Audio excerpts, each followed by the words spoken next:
Here we go, off and running in the Paddy's Rewards Club Grade 1 chase. 9 runners of 2 miles, 1 furlong and 11 fences. It's found to 50 in Blue Lord over the first.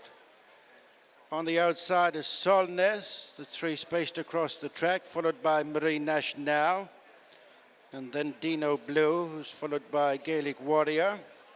Gentleman to Meg, Captain Guinness, and finally Visionarian is Solness.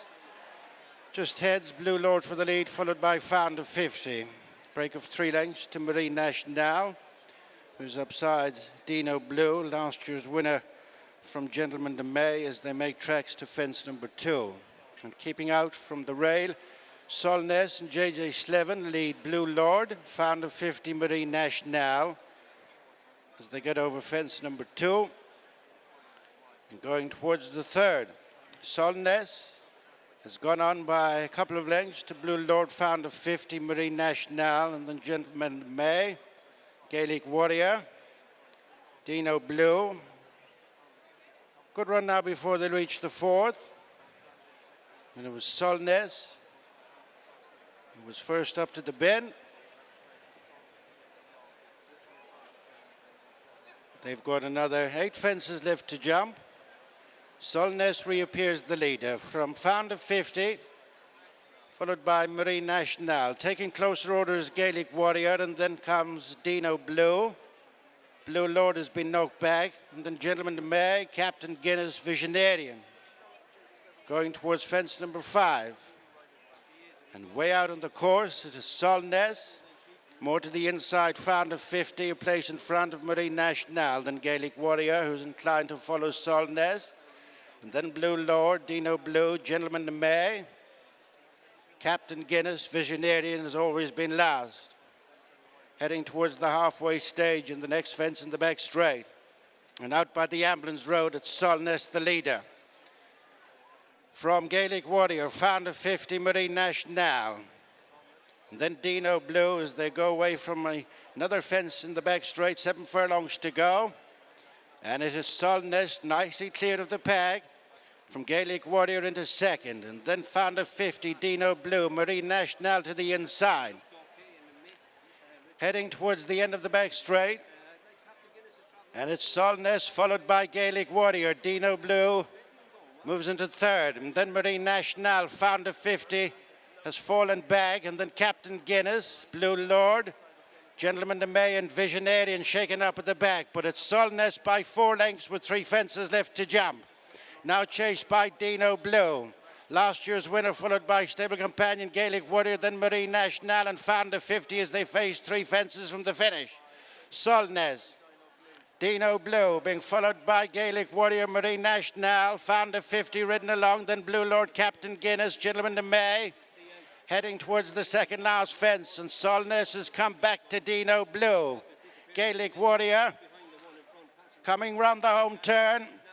Good run to the final fence. The Paddy's Rewards Club Grade 1 chase, and it's Solness, followed by Dinoblue. Into third is Marine Nationale.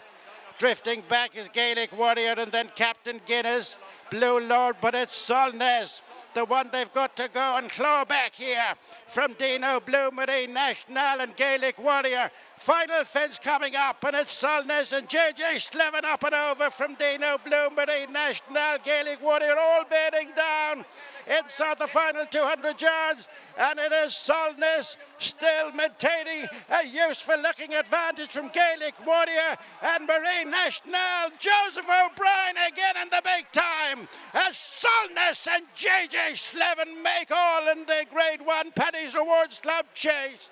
Gaelic Warrior, Marine Nationale followed in a long way clear of Dinoblue and Captain Guinness. Well, it's been quite a couple of days for this man, Joseph O'Brien, the King George with Banbridge yesterday, and now Solness has caused a bit of a shock in this Grade 1. Not bad for a fella who's kind of scaling down with your jump horses, Joseph, this so far, is it? Yeah, thanks, Gary. I actually had this led in the 1.5 maiden in Dundalk last Friday, but no, ground is important to him, and I spoke to JJ before it, and JJ felt that he'd go wide and find the driest strip of ground that he could find, and he jumped fantastic, and he looked to be going very smooth all the way through the race. He was a supplementary entry, of course, for 12.5 grand, which was a punchy enough move on the face of it. Who was behind that? Was it you, the owners, or a joint decision? I probably should have had a minute, to be honest. But when the race closed was before he ran very well in Navan in graded company. So it was since then. He looked like he was competing at this level. So we had a discussion the other morning, and I thought he could sneak into the first three, and he had to be third to get the money back. So we said we'd take a chance, and delighted obviously to win. Yeah. You mentioned Navan there. There was a steward's inquiry on the day, and I think you guys appealed the decision, which didn't go your way on the afternoon itself. Did you feel a little bit hard done by there? Listen, that's some days you get the rub of the green and some days you don't, but we were very happy with the run, and what we learned that day was that he could mix it with the graded 2 milers, and coming here today we thought he had a real live each way chance, but the ground was a little bit slower than maybe he ideally likes, so we just said we'll go as wide as we can, get the best strip we can find, and he just got into a great rhythm, and I think he made one mistake down the back, but he was on the bridle straight away and jumped fantastic from there home. And that wide path that JJ charted, did you expect him to do that? Had he mentioned it beforehand? Yeah, that was the plan, to go as wide as we could and get the driest surface that we could.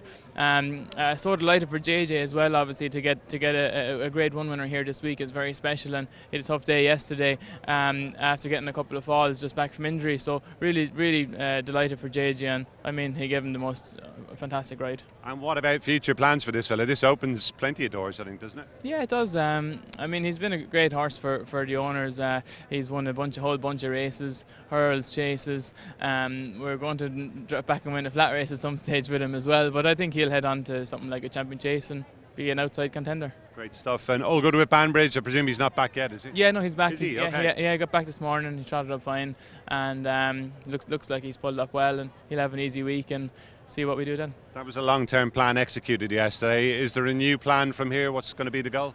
Not really. That was the plan. I think the plan really will be give him a couple of easy weeks and see. But he's a kind of an unusual horse that you could make a fair case to run him in the Champion Chase, the Ryanair, or the Gold Cup, or wait and go to entry. So I don't know. We'll just let the dust settle, see how he pulls up, and discuss it with Ronnie and see what happens from there. And just finally, it'd be some way to wrap things up for the Christmas with Home by the Lee here tomorrow. And he's obviously got previous at this place. He looked great at Navan. Is he in similar sort of form now, do you think? Yeah, I think he's in great form. He came back in really good shape and was very fresh and went through the race with great enthusiasm. Comes here fresh. He's run well in this race before, and no reason why he won't run well again. All to play for. Been a great Christmas so far. Joseph, thanks a lot. Thanks, Gary. Thank you. Watch live racing now on racingtv.com.